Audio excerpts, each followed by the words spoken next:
Flow, Mr. Stephen Marad, he is CEO of Digicel, and we also have representatives of NWC and NWA. In the room, we have Stephen Shaw from NWA, and online we have Delana Williams. And, ladies and gentlemen, we have two very special guests. We have the Minister with responsibility for a lot of things, including water, Minister Samuda, has joined us. And we also have Minister Daryl Vaz, who is the Minister of Energy.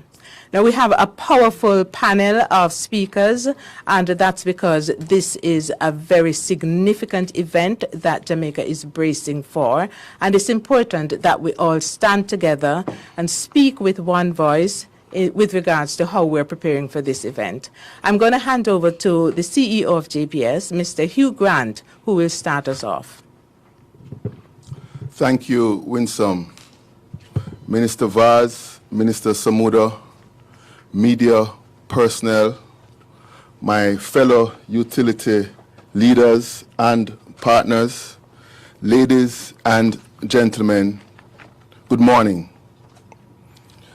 This morning, we stand united as utility providers, as our great nation and people braces for what could be a direct hit from a Category 4 or 5 hurricane.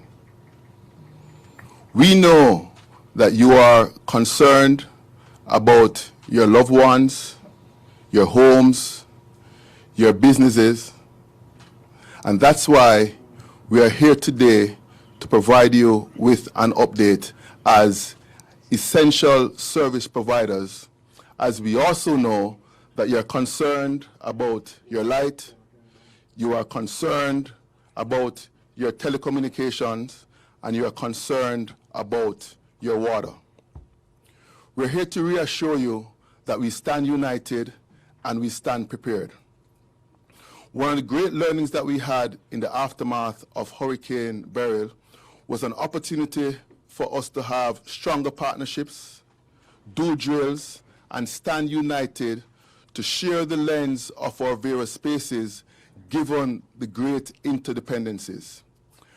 I'm here this morning to share with you that what you see here is something that we actually drilled on March 31st of this year prior to the hurricane season in preparation.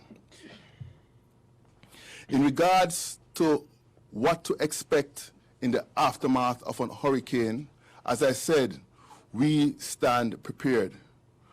Our systems are ready, our people are ready, and we stand prepared to work with the various agencies in regards to a response.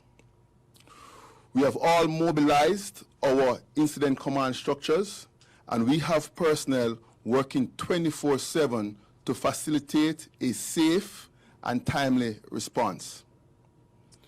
Here at JPS, one of the significant changes that we made is that we have retainer contracts with overseas line workers to have boots on the ground prior to the storm. We have executed on that, and I'm pleased to say right now we have 71 line workers. More than 30% of our workforce have been augmented with boots on the ground that stand ready to safely respond to the hurricane once it's safe to do so. The other thing that we did is, through shared practices, we have had an incident command structure whereby we have daily check-ins with each other to understand what are the critical facilities in our various spaces and how we prioritize the restoration of those facilities so as a block we can provide the essential services that you're all depending on. A Category 4 hurricane potentially going through the middle of our island could have unprecedented damage on our facilities. Here at JPS, it's likely to be a rebuild and not just a restoration. As we stand now, we're also looking at further preparations to potentially bring in additional resources and barge or fly equipment in, such as bucket trucks, crane trucks, and other equipment that may be required if there is extensive damage on our grid to facilitate safe and timely response. We understand what it means to not have our services. Many of our own personnel live within our service territory. We understand the critical nature and the inconvenience that could be caused. We, however, ask for your patience, and we reassure you that we will stand united to provide you with updates as we execute on our response plans based on our heightened levels of preparedness, and as we stand in strong partnerships with our government agencies and others to facilitate our response. I will say, let us ensure that we stay informed and we stay connected through the proper and official communication channels. For JPS, we have the JPS app, the JPS mobile app. We have JPS online. You can also call 888-CALL-JPS and reference the other channels. Together, we will get through this safely as we continue to share the lens in our various spaces, leverage all that we have done in infrastructure. Here at JPS, we have done a lot in terms of our infrastructure upgrades.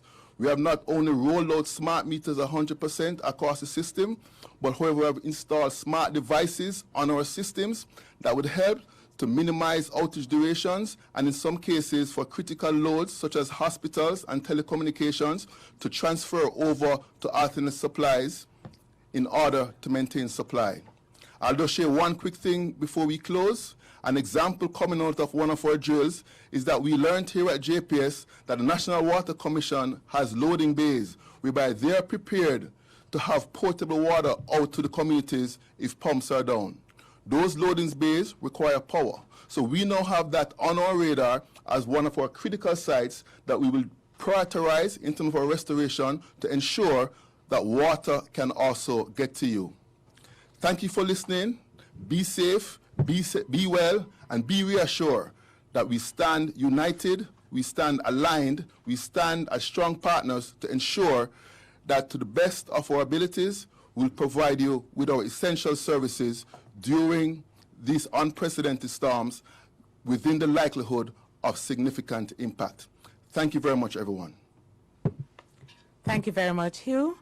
I will now ask Mr. Stephen Price, Vice President and General Manager for Flow, to speak. Okay, good morning, Jamaica.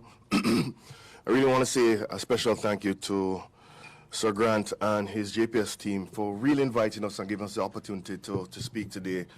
I think this collaboration really exemplifies the kind of unified response that really strengthens our national resilience right across the board and right across the country in the face of catastrophic, what we believe, Hurricane Melissa. Now, as Hugh said just now, we have all operated and initiated our emergency management and incident response capabilities right across the island. Our people are staged right across the length and breadth of the country at our key facility sites. We are supported by a regional crisis management team out of Liberty Caribbean, outside of the market as well, who is also shadowing our local crisis management team to make sure that we have the level of support that's necessary. So as Jamaica braces for the full impact of this storm, I want to ensure the public that Flow stands at high alert as we prepare for the hurricane. But of course, the well-being and safety of our customers and staff are of ultimate priority for us and for every utility provider here. Now, as it is now projected to hit us at a Category 4 or Category 5 storm, and given the storm's intensity, we're really monitoring its projected path, and we know all of the infrastructure that's in the current path that we believe will be battered throughout the period. I think we are well placed in terms of what we have to do from a recovery perspective. In some incidents, as Sir Grant has said, it will be a rebuild. based on the intensity of the winds. And the fact is, by nature, I mean, our networks are vulnerable to both weather and all the technical interruptions. And even right now, we do have one current interruption that we have in voice that we're working through, and that will be resolved within the hour. Now, at this point, I will say to you, as of 8 o'clock last night, over 771 of our 778 sites are up and fully operational right across the island. All our priority 1 sites, which serve the most densely populated areas, are currently at 100% uptime. And I really want to commend my technicians and my technical teams who, even as the storms gather, are still out in the field right now at this present point in time. And we will soon, by about later in the day, pull them out of the field. We have, between ourselves and our tower partners, we have somewhere in the region of about 7 or 8 cows that are here landed in Jamaica. So if towers go and fail, we have emergency response to deal with that. And in partnership with JPS, for many of the pole routes, etc., we'll coordinate our restoration efforts seamlessly, because this drill, we have been doing this all year. We have been working with them in terms of how do we respond, how do we operate. On the backup power side, 61% of our sites have alternative power in terms of solar or generators. So if we do have outages in the national grid, we do have the majority of our sites actually covered and ready. Unfortunately, during the pre-storm assessment and in the past week, we found that 10 of our generators, about 1,300 gallons of fuel were stolen recently the past week. So I asked the public to be our eyes and ears out there when they see anybody doing anything out there that's untoward, anybody near any of our sites, just report it to the police, right? Our security vendors are helping us in this effort, trying to secure as many, and we have remote sites monitoring many of our sites.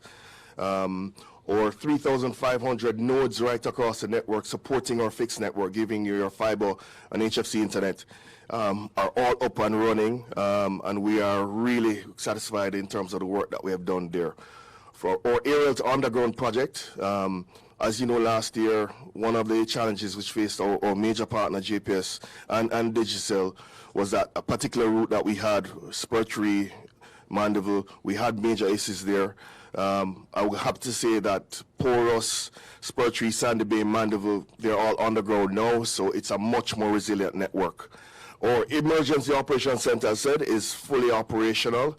We're working closely with the national agencies.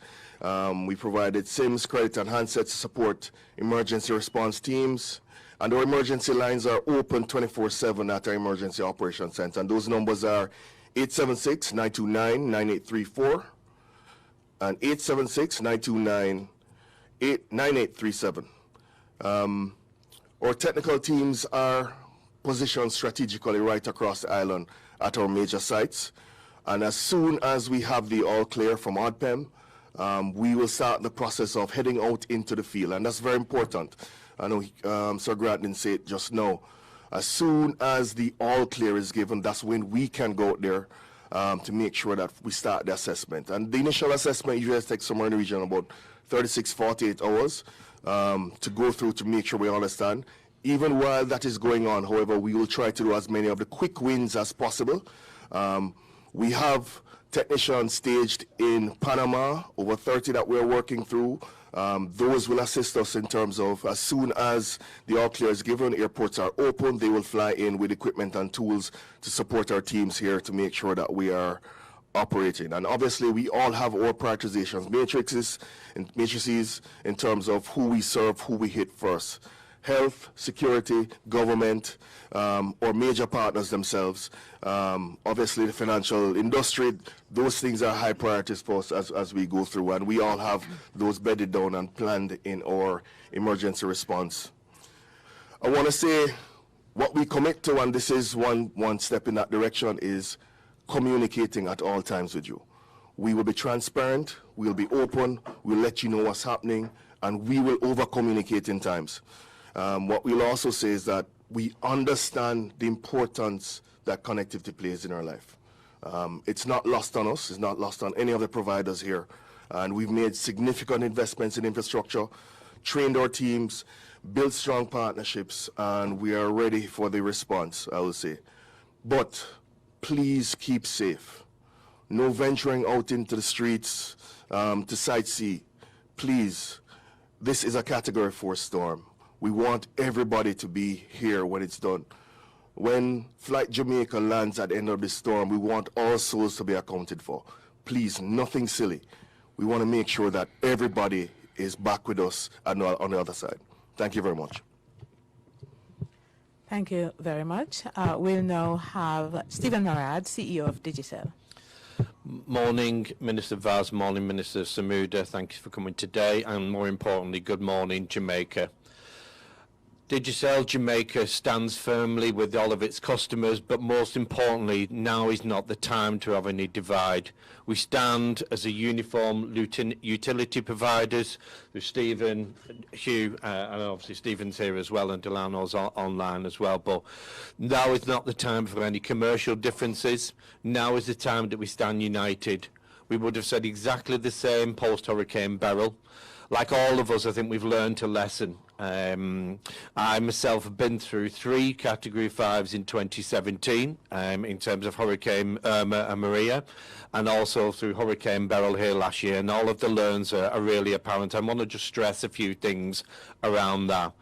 I want a big shout out to our fuel partners. What did we learn last year in particular was about how to complete a mass fuel distribution. We're a telecoms and fixed service provider. We're not an expert in mass fuel distribution, but we had to learn, and we learned quickly.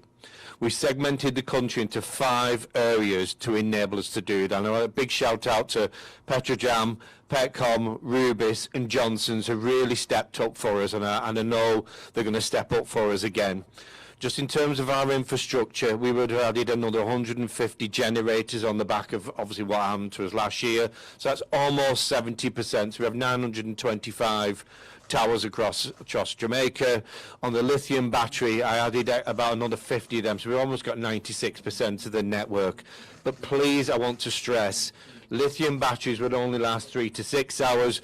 Generators would only last as long as the fuel is in there. And I'm going to pause on that because Stephen's touched on it, because I think that's important.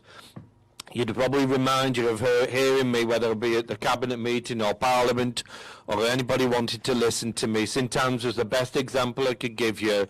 The Hurricane Beryl, it was drained of every piece of diesel, which is why we lost St Anne's. Not because of the winds or anything like that, because individuals decided to drain that tank. So I can't stress enough that if you take away critical infrastructure, so whether you want to go and steal the diesel or get frustrated because of the security measures that we put in and decide to damage everything, it will take us much longer to provide critical services for our customers. And that is just unacceptable. Today, its society is more impatient than it's ever been before, but I will really ask you to be patient as we recover. But I think my colleagues have already said, in some instances, as I would have experienced in 2017, that we're going to have to rebuild. And that is a factor, and that's going to take time. Essential services. How do we ensure commerce? How do we ensure the great work that we've gone through as a country in the last few years to grow our GDP? We need to get the country running again. We saw what happened post-Beryl. We saw a dip, and we've started to recover again this year. We rely on that critical infrastructure to grow our economy. And I can't stress enough to have some patience with us while we get our networks recovered, or in some instances rebuilt. A big thank you to our partners. We have Connex, Inami, Biggs, Aratel, all out there every single day. We've got over 500 engineers in Jamaica on the ground, because now is about being ready to recover. So they're out there, trucks are primed and ready to get out there. Once the all clear comes through, as Stephen would have talked about, once OPEM gives the all clear, we'll be out there on the streets recovering. Another thing we learned is to ensure that we create daily dumps of our network infrastructure. So it ensures we know where every single customer is, we know who was connected before the hurricane, and ensure that we get them quickly back up and running as quickly as possible. So a huge learn for us as a business. Communication, never more critical than ever before. Watch out through our channels. Our WhatsApp channel is growing in terms of popularity now. We would learn that from our colleagues at JPS, and when they launched that last year as well. We're really pushing instant, immediate messages, yes, through social media, but also, you will see if you read in the social media in the last few days, misinformation can be put out there, and I know our colleagues have been trying to disseminate that as well. Don't put misinformation out there. All that ends up doing is wasting valuable time of us trying to disseminate what's fact and fiction. So just really focus on critical infrastructure, critical updates through our channels, through the trusted channels, whether it be through TV, radio, press, or through our own channels as well. That is absolutely utmost critical. Commercialization, so we would have been ensuring that people keep connected before the storm, not just about post the storm. So we have been ensuring that people's wallets are full. We've been giving free data to ensure that people are able to contact. What we would have seen last year in particular, the diaspora wanted to contact their friends, family who are back here in Jamaica just to check that they're all right. So we've been stimulating their wallets. We've been giving free data to ensure that people are able to make calls in, WhatsApp messaging, just to check on them, so we know how critical it is keeping everybody up to speed and informed. Our data centre, so we have the only Tier 3 data centre here in Jamaica, which houses most of our government's infrastructure, financial banks and services. That's all locked and secured, and all the preps and the fuel is in there as well. So as and when that needs to be recovered from government critical infrastructure, we're ready to ensure that they're back up and running as well. And that includes places like the airports, and I saw Minister talk about the airports this morning as well. So ensuring all of those are working as is. And in summary, to echo my colleagues, it is about having some patience. What we would have saw Boast Beryl as well is when you see cables that are down, they may be in the bushes, do not go and try and chop them. Please don't, because they may actually be working. Whilst the cable might be on the ground, it may still be providing an internet service to somebody's house or business. Tag it, log it to us, and we will come and attend to it. And obviously, critically, if it's a JPS line, please don't go anywhere near it. I can't stress that enough. So please, please, please, leave the infrastructure. Let us take care of that. That's our professional wheelhouse. Please don't touch it. So be safe. Watch out for the comms. They'll be fast and frequent. I pray for everybody in Jamaica. We're going to get through this, I promise you. But we're only going to get through this as if we're united together. Thank you very much. Thank you so much, Stephen. We will have the third Stephen in the room. That is Stephen Shaw, Communications Specialist at NWA. Thank you, Winsome. Morning, everybody. From the standpoint of the National Works Agency, we have been quite active out on the roads as we seek to try and mitigate the impact of this very huge system that's now approaching us. We have done work right across Jamaica in terms of selected critical drains, but I want to say that while we have done so, there are going to be capacity issues based on what we have been told. We know that we have been advised that we may get as much as 25 inches of stormwater flows. That's quite a bit. When you think of some of our drains, some of our culverts are 18 inches in terms of diameter.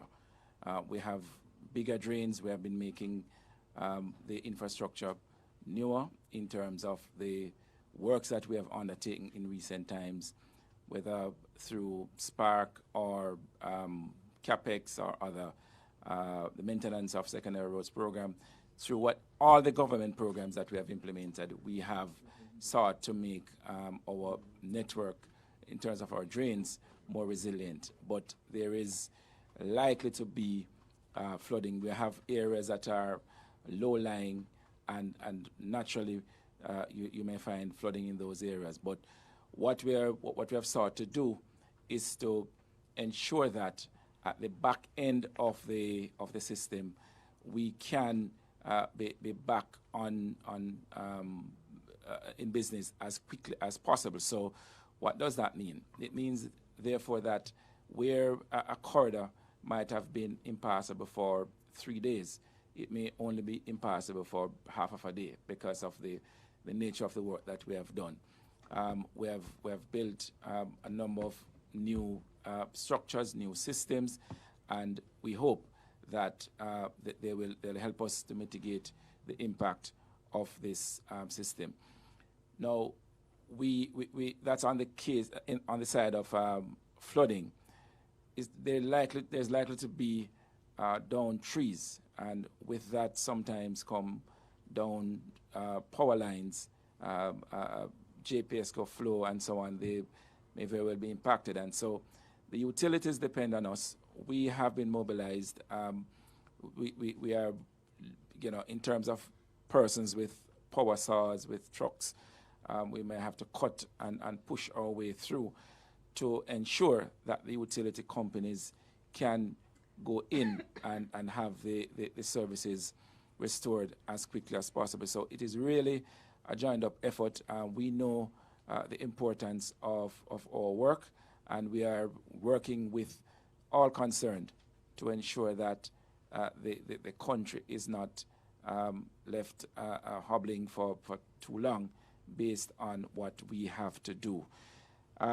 We have done, we have mobilized our emergency center, and I want to say to persons, where you have issues, you can contact us at 658-213-2557-60. There's also 876-312-3991. There is 876-312-3987. But let me add very quickly, in terms of our response, there is a certain priority that we go through. So the roads to the airports, the seaports, these are crucial. We have to ensure that they are opened as quickly as possible, because supplies will have to come into the country, people have to come into the country, technical experts and so on. Hospitals, those corridors must be opened as quickly as possible as well. The facility to the road to Petrojam, that has to be opened. The roads leading to the NWC installations, because people will need water, and we have to make sure that if there's an issue with a road leading to a NWC installation, that we have that cleared as quickly as possible.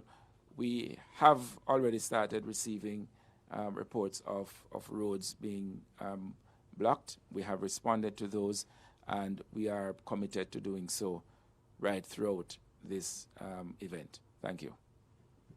Thank you so very much, Stephen. We have Delano Williams, who is the Acting Public Relations Manager from NWC Online, and he will now speak to us. Okay, thank you, Winsome. Let me say good morning to Minister Vaz, Minister Samuda, the various agencies that are represented, and of course the viewing public. We too have mobilized our emergency response and hurricane preparedness approaches and activities all across the island. And I just want to pause to basically share that we understand the anxiety and the concern that many of our customers have. One, just for the security of water supply, and two, to be assured that the response is in fact going to be timely when the need arises. We want to assure the public that we have taken the necessary steps to mobilize our teams strategically to provide water supply as quickly as possible and for as long as possible in the build-up to the impact of this system. What this means for us is we have positioned our emergency equipment at strategic locations right across the island. We have already filled our distribution tanks, locked those in. A number of our intake facilities are also being safeguarded. And the rationale for this is once we see that there is an imminent threat, the risk of damage increases for a number of the facilities that face high water flows that can cause flooding to the electromechanical equipment, can damage those equipment, can damage infrastructure. And so, for instance, for the Yalas pipeline, which is very critical to the KSA Mona network, we will be closing the intake to that. We will be also following similar steps for a number of our other facilities right across the island. This gives us the ability to launch quicker after the passage of this system. And so we're doing two things in one in terms of a balance. One of them is to maintain service as long as possible, but also to position ourselves for a quick response recovery once the system has passed. And so we want to appreciate the patience and the understanding, plus the cooperation of our customers during this time. We have, for the most part, maintained the majority of our systems. We are doing maximum pumping hours to allow you to store water to get your domestics done in preparation for the arrival of the system. What this means is speedy reconnections, speedily repairs, and the restoration of a number of pumps that were out. And I just want to quickly mention too, the Long Mountain system in Kingston is now being restarted after some displacement yesterday. Our Fish River system in Logwood, which feeds into the Logwood, is also back online. And we're taking steps to, as I say, maintain all that we can. Notwithstanding, we must appreciate that the storm, or the hurricane rather, is now arriving, and there are inclement weather conditions that are already impacting parts of the island. And so some systems are now going offline due to turbidity. This is unavoidable. So if you're in East Rural, St. Andrew, if you're in the areas such as near Castleton, in St. Mary, Palmetto Grove, the White River area, we already seeing some downtime with your water supply. The Digicel area in St. Catherine, similarly, and moving right across, well, mainly on the eastern side, but tracking towards the central Jamaica, the Moravia, Alston, lower section of the Christiana area will also see some disruption as the system draws closer to us. What we want you to appreciate, though, is again the restoration time protocols that we have established. We will commence our damage assessment immediately after we receive the all clear, having the system pass us. We are prioritizing our major systems in the numerous town centers, and this is simply because we want to ensure that essential services, the hospitals and so on, continue to remain supplied. Over the last 2 days, we would have targeted the expansion of additional storage at the KPH hospital and also the hospital in Morant Bay, St. Thomas, and those have added over 250,000 gallons of water in storage to their existing capacity. Our field teams, as I said, are quite positioned and ready to move, and our collaboration, given our dependence on, well, there is no silo in this undertaking. And so, as you would have heard from the previous presentations, we have been in dialogue as utilities, working closely, maintaining conversations, even outside of the public sphere, to ensure that we are ready, we are understanding what is priority for each utility, in our partnerships and how best we can respond when the need arises. Let me just pause again to just talk about the safety. The safety of you, our customers, is important. And so we're going to take it from two levels. One is we are going to mobilize our teams once it is safe to do so. So for you, it means you have to have, as customers, some amount of redundancy in your water. So I'm hoping you would have stored water for at least 7 days, at a mere minimum 3 to 5 days. Ensure that you are staying away from pump stations, open manholes that may become dislocated once the heavy rains take an impact on our network. This is unavoidable. You may see some dislocation of pipelines. You may see manholes overflowing. And we will be taking the reports, but how you operate in these spaces is also important. Once there is no impediment, the manholes will, the flow from them will subside, because basically you're having an intrusion of rainwater into the system. This generally subsides after the passage of the system and the rainfall. However, if you see it sustain for several hours afterwards, please feel free to reach out to the NWC to alert us where it is situated. We will be providing you with, or have already provided you with, a number of contacts, our WhatsApp channels, our toll-free number at 888-225-5692 is available. Our web chat, for as long as the networks will allow, will be maintained. And of course, we have also been pushing a lot of messages to one of the newest avenues, which is the WhatsApp channel. So a number of updates will be provided right across for you.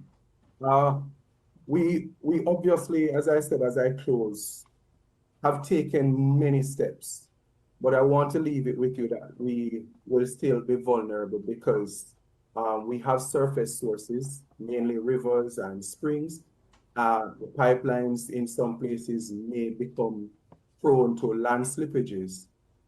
We are dependent on power supply, and while we have an expanded number of backup generators at critical locations, we've installed 4 huge ones in the last several months. The Logwood one has just come online. We have positioned over 51 in critical areas for movement, and we will be partnering with not just the utilities you see on screen, but also a number of our contractors. The JDF stands ready to assist us, and where necessary, our international partners will also seek to mobilize for us.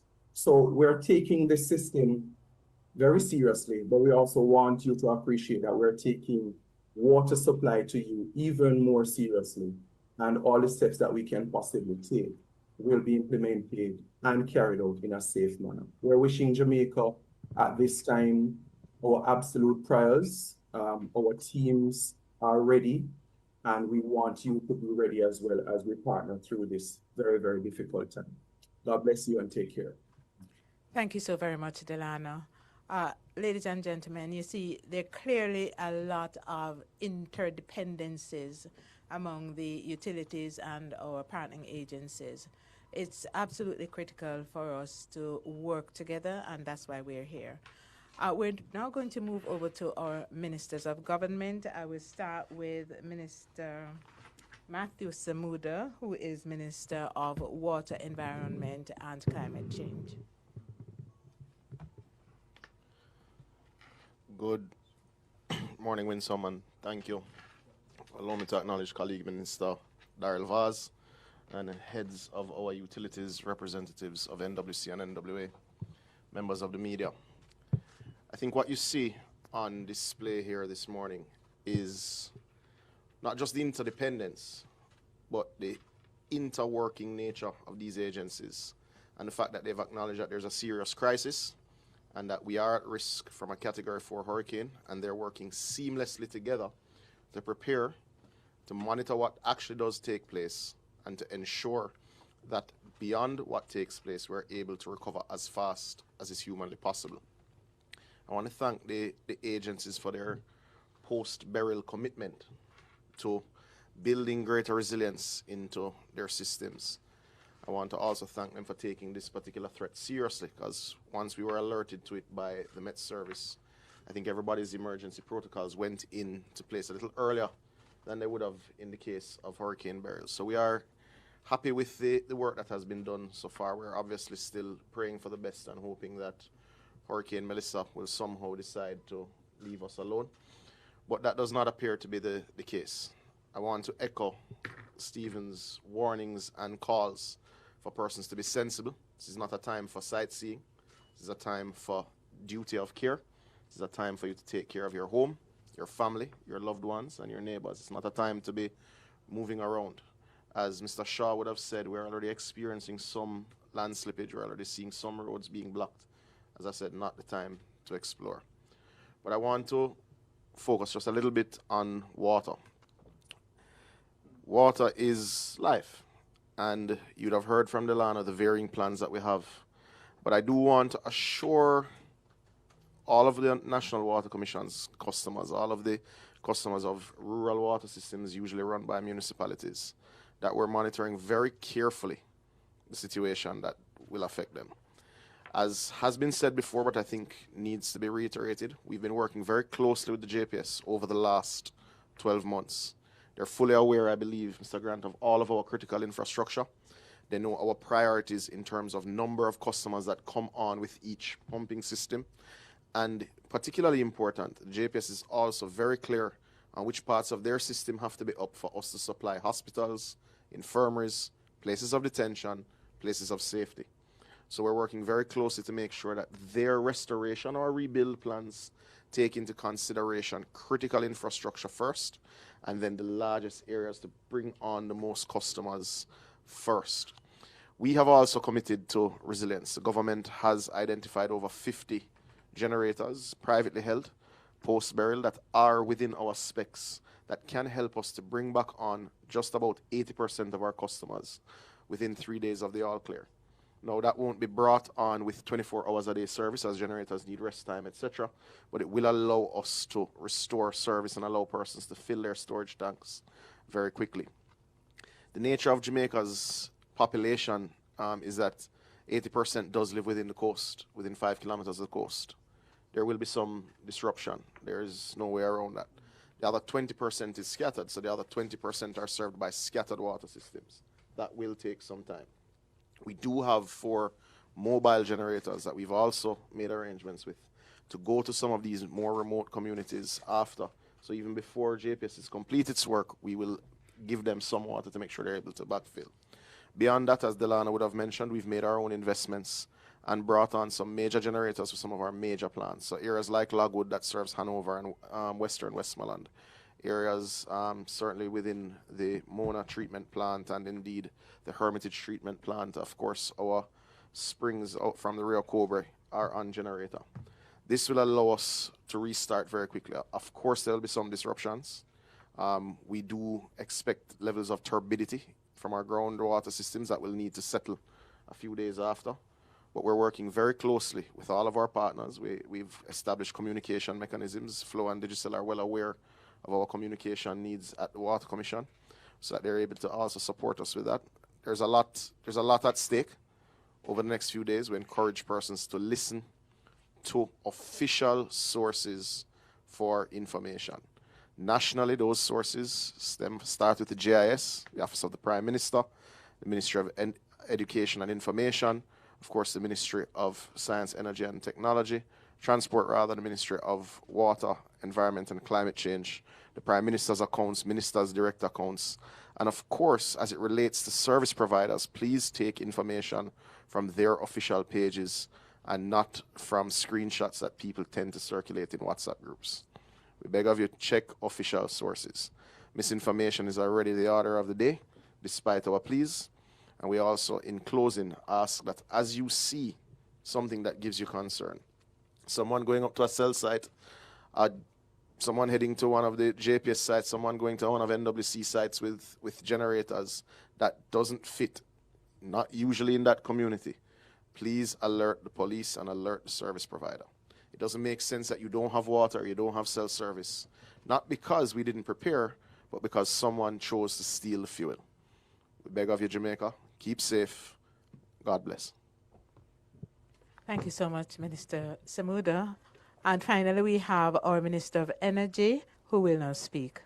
Thank you very much. Good morning to everyone. Let me just indicate that at midday today, the commitment of daily press conferences will continue, and this one will be hosted at the Office of Disaster Preparedness and Emergency Management through Minister Mackenzie and Minister Dixon. My presence here, along with my colleague, is to give some kind of assurance or reassurance to Jamaica that we are on top of our portfolio responsibilities as charged by the Prime Minister. I want to indicate very clearly that I am satisfied with what has been presented to me and what has been presented to the country, and I think that there has been a lot of lessons that were learned from Beryl and the continuous dialogue that has taken place since Beryl for us to have a response to the crisis. But I want to caution Jamaica to understand that Beryl was not a direct hit. It came very close, but it was not a direct hit. And you saw what happened with that. We're now speaking about the possibility of a direct hit at a category 4 or 5. That is catastrophic. And therefore I want Jamaica to understand that the level of damage is possibly going to be much, much worse than Beryl. So that takes me to the point of the plan is all well and good. It is the execution of the plan after the event that is going to be critical. So everything on paper is always easy to write and easy to speak about. But the execution, which is going to require collaboration and coordination, and that is not only from the government standpoint, but the providers who are gathered here today giving us a good speech. As they say in Jamaica, the proof of the pudding is in the eating. And I think by now, all of you at this table would know that I'm a hard taskmaster, especially when it comes to protecting and representing the people of Jamaica. In this situation, there is no P. We are all one Jamaica. And if we don't work together as one family, one Jamaican family, then we will not get the desired results in the timelines that we are going to need. Electricity and water are the two most critical components in a recovery from a disaster. And my presence here again, and Mr. Samuda, is to reassure that I'm not leaving it to the providers, JPS and the telcos. We are going to be on top of it, representing you, the Jamaican people, every step of the way. From now, during the weather event, and most importantly, after the weather event. I am happy with the plans that have been outlined, especially the contingency plans to bring equipment and personnel into Jamaica as quickly as possible, because there's no doubt that that is going to be required based on the projections. I will save other portfolio responsibilities for the government press briefing at 12 o'clock, which will be obviously carried widely and live. But again, I just want to say and reiterate what has been said before in relation to making it as easy as possible. Everybody in every community must look out for their brothers and sisters, but most importantly, they must look out for those who want to set us back by greed or whatever other reason with interfering with government property or the telcos or JPS's property. So the 20 gallons of diesel that they steal for whatever reason is 20 gallons less that will be able to be used for you in your community to provide cellular service, electricity, or whatever else it is. Again, without electricity, the water pumps across Jamaica are not going to be energized, save and except for those that have generators, and that will not give you the level of consistency that we are going to need. So again, I appeal to all Jamaica, put aside partisan politics, put aside any rifts that you may have, whether in family or friends, and just work together. Let us pray hard, because only that can help us at this late stage of the impending hurricane. It is now a Category 4 and estimated to go to a Category 5 by tomorrow. I cannot tell you or impress upon you what that level of devastation could be. Only God and all of our prayers can take us through this. God bless Jamaica, and God bless each and every one of you. Thank you, Minister Vaz. We have a number of media representatives in the room. We will now take questions. We also have persons online with questions. We will definitely be coming to you. Yes. Thank you so much. My name is Janella Precious, Television Jamaica. You're currently live, so I want to start off with the JPS.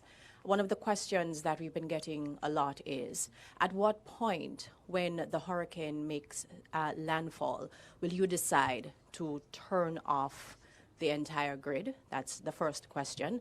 The second is for flow. We've been getting quite a number of complaints about disruption in service in areas in St. James as well as in St. Elizabeth and St. Catherine.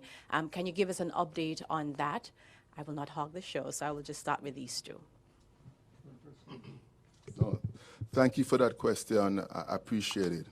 So in regards to at what point will we actually turn off the grid, let me speak to you from what are some of the parameters that we look at in making such a determination.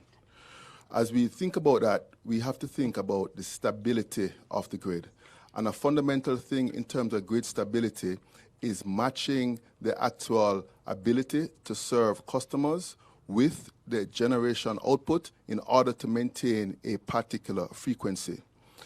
Whenever you have a disconnect between those two, due to what we call a lot of transients on the system, which are falls, trees falling in lines, and other things that make the grid potentially unstable, in order to prevent a cascading effect that may then lengthen the time of restoration.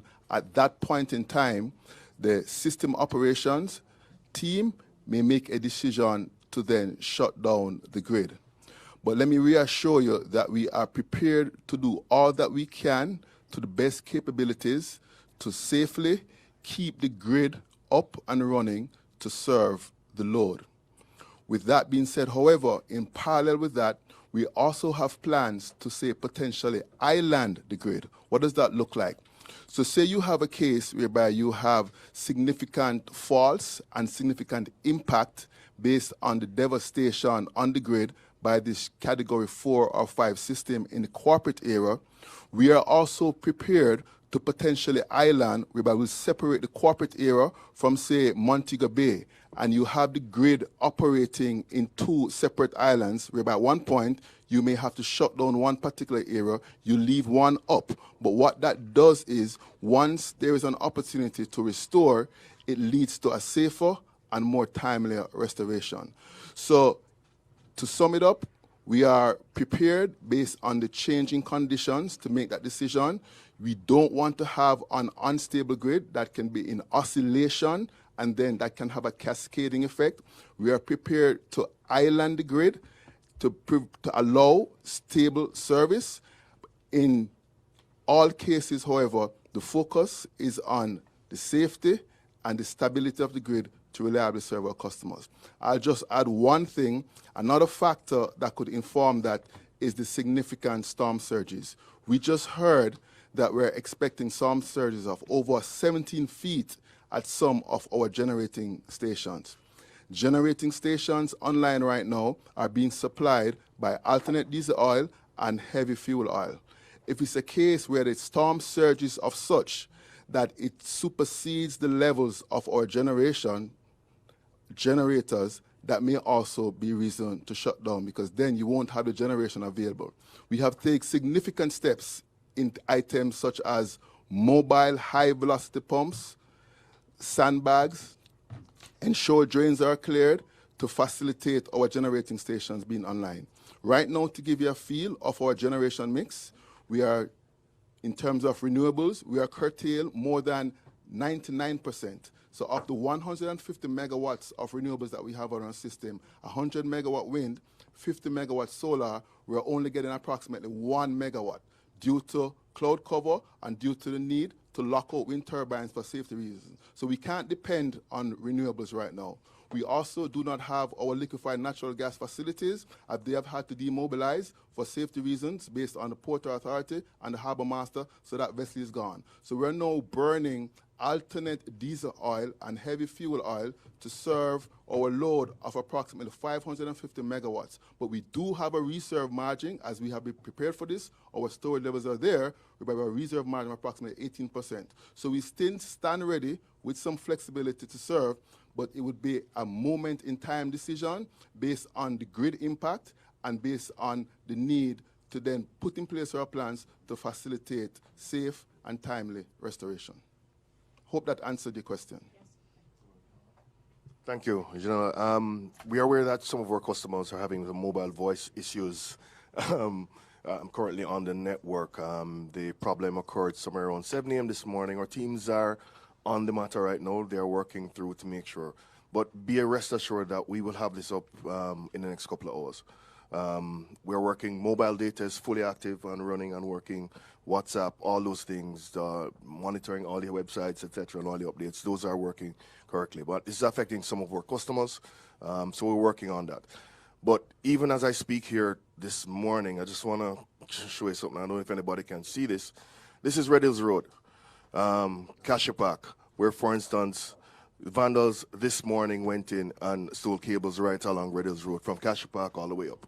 So this is the kind of thing that affects us in a hurricane scenario, right? So I'm asking the public as well, help us to make sure. We're going to try and restore the services that just went down there to make sure that everything is okay, but because we want to make sure everybody's connected during the storm. But these are the things that, we scratch our heads about every day, but this is our own Jamaican people are doing this, So be vigilant, help us, be our eyes and ears out there. Thank you very much. We'll take another question from the room. Okay, Okay, so we're hearing a lot about you're in rebuild mode, because we do understand, what is at stake. But certainly currently, Mr. Shaw, do you have enough manpower, because that is going to be crucial in terms of recovery, to clear roads, etc.? Thanks, Janela. We have a team of stakeholders or contractors with whom we have been working for a long time. We have had a lot of experience in respect of dealing with matters to do with roads becoming impassable, drains becoming clogged, and every year we have new players coming into the sector, and that's why every year we actually have a meeting with our stakeholders, our contractors, where we share with them exactly what the expectations are, what is it that they are supposed to do in the event of a system impacting us. And so we are fairly confident that we will have enough personnel, enough boots on the ground to deal with the situations. We have some timelines within which we work, and depending on the level of the impact and the nature of the impact as well, we are going to be leaning on our friends here at JPSCO, for example, because if it's a situation where there are a lot of fallen trees, they have a system in place where they go out and they cut trees that are endangering power lines and so on. So we may very well be working together as it relates to treating with some of these matters. So we are fairly confident that we'll be able to respond in a fairly good way.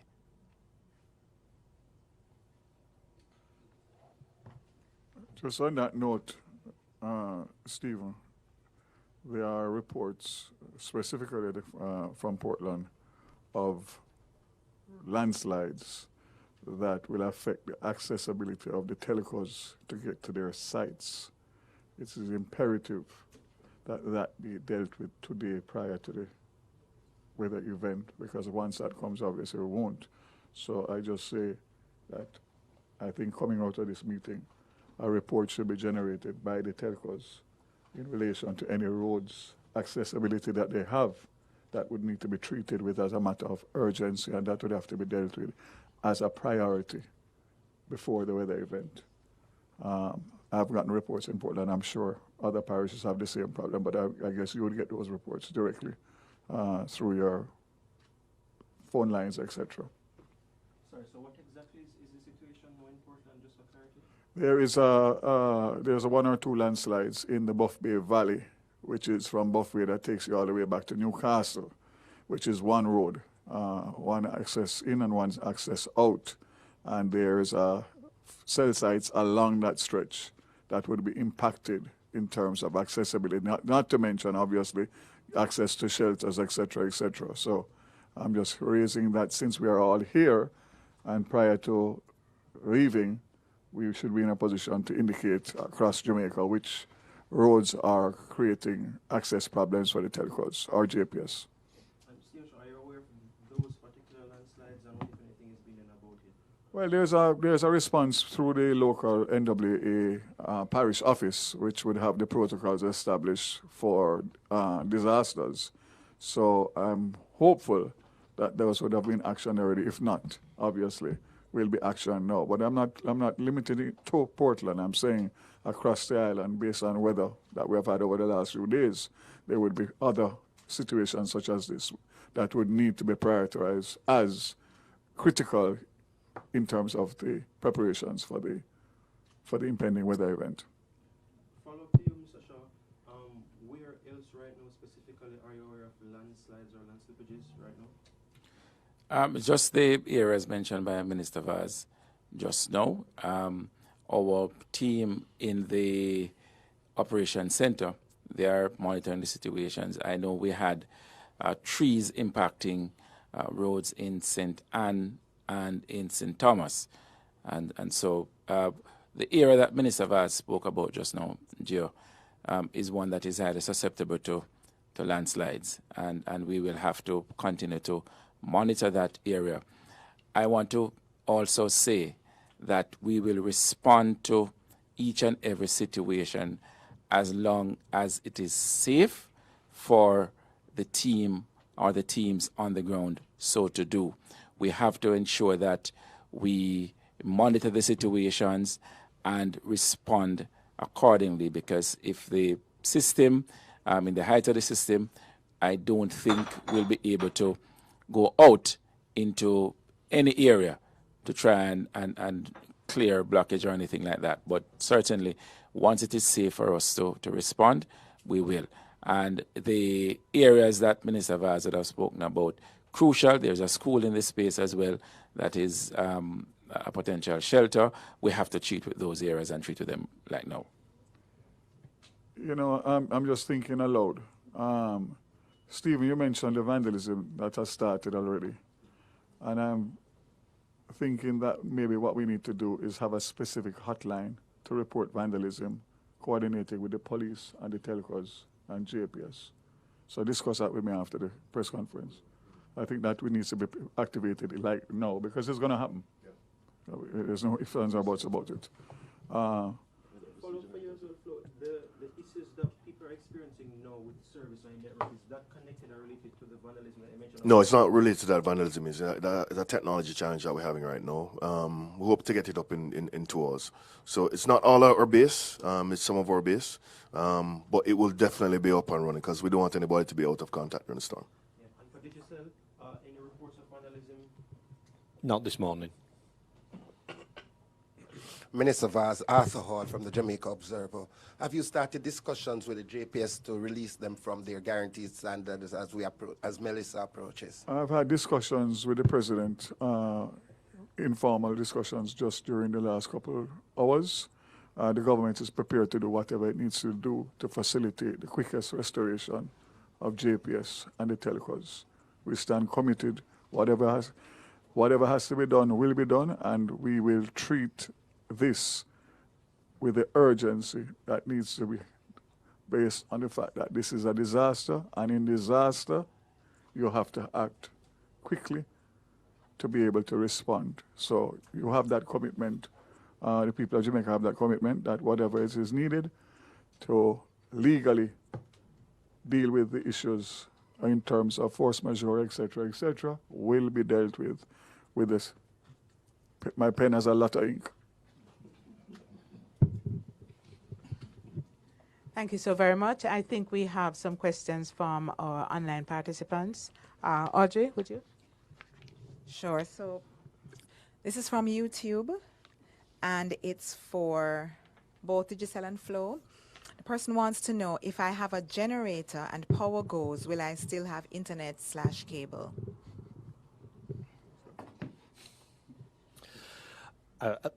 Sorry.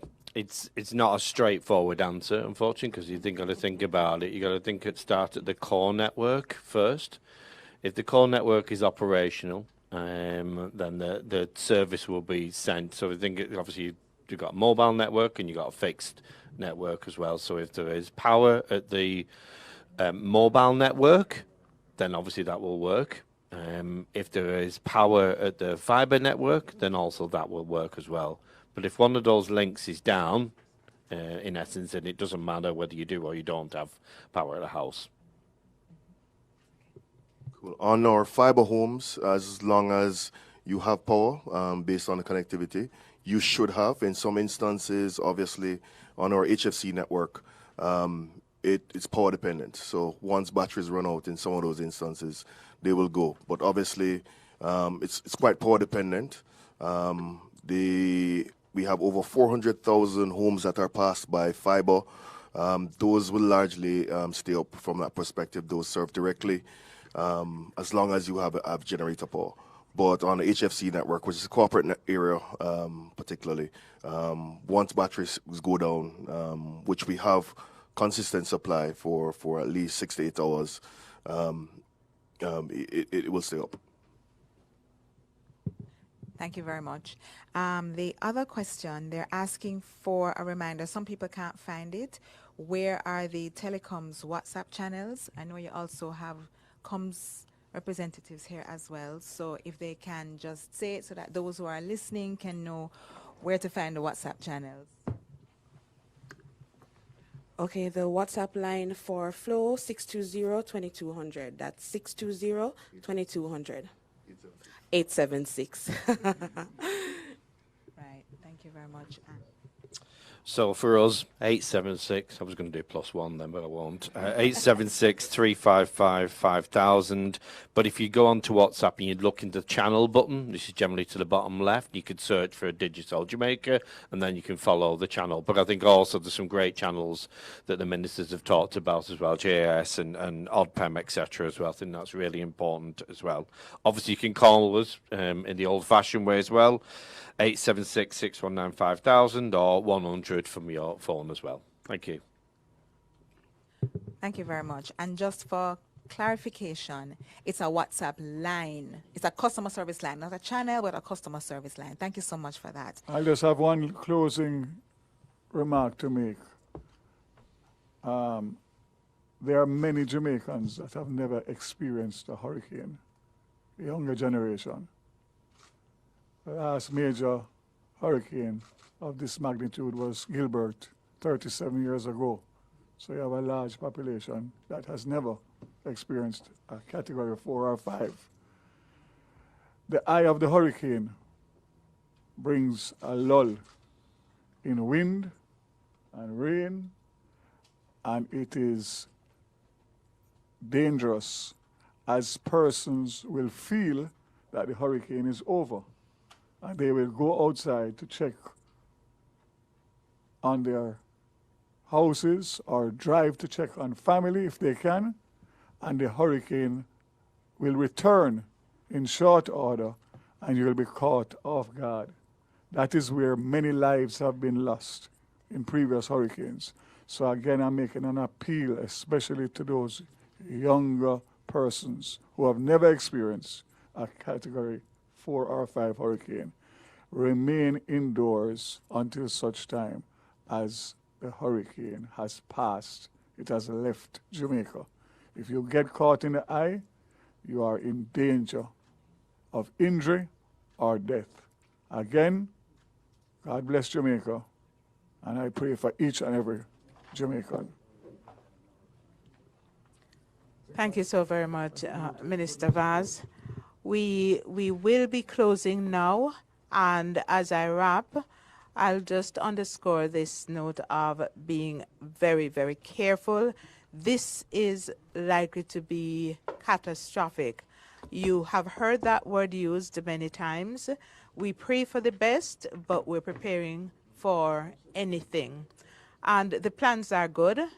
The collaboration is happening. The partnerships are real. So we do expect that once the system has passed, we will start executing on the plan. As I wrap, I want to say thanks to each and every worker of every organization represented here. This could be a long, painful, difficult rebuilding. And we know that you will be stretched. We know that it is difficult going, but we understand and appreciate your commitment as employees of JPS, of FLOW, of NWC, Digicel, and NWA. And on behalf of Jamaica, I want to say thank you all very much. Remember, stay safe and plug in to the legitimate channels for accurate, timely information. Thank you all very much.